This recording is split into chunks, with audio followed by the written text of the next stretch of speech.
Studentlər, bugün biz Beketov sırasından bizə qəbulda nələr düşə bilər, onlara baxaq.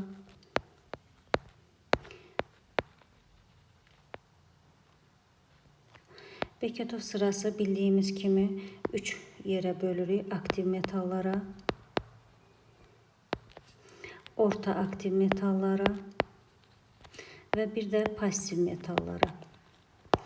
Bildiyimiz kimi aktiv metalların üzərinə su gələrsək, bu zaman qələvi və hidrogen ayrılır.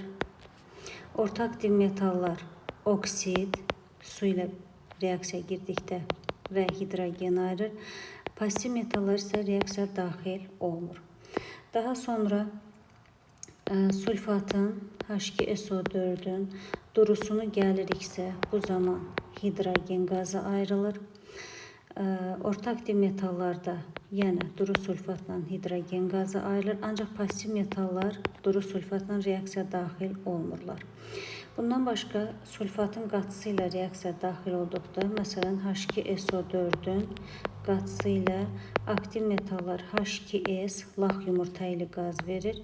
SO2 qazın orta aktiv metallar, pasiv metallar isə yəni SO2 qazını ayırır. Burada bir şey qeyd etmək lazımdır ki, pasiv metallardan qızıl və platin deməli qatı sulfat turşusu ilə də reaksiya daxil olmur. Gəlin baxaq görək nitrat turşusu necə girir. Nitrat turşusunun qatısını götürərik və yaxud da durusuna baxaq.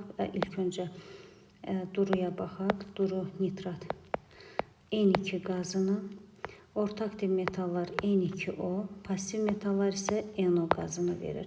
Ancaq nitratın qatısını götürəriksə, bu zaman qatı nitrat turşusundan N2O şənləndirici qazdır, NO və pasiv metallar isə NO2 qonur rəngli deməli qaz ayırır.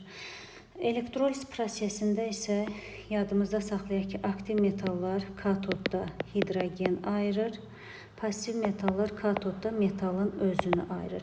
Ancaq orta aktiv metallar həm katodda hidrogen, həm də ki metal özünü ayırmış olur. Beketov sırasından bunlar düşür. Ona görə də bax bu hissəni əzbərləsəniz, demək olar ki, qəbulda bir neçə sualla rastlaşa bilərsiniz.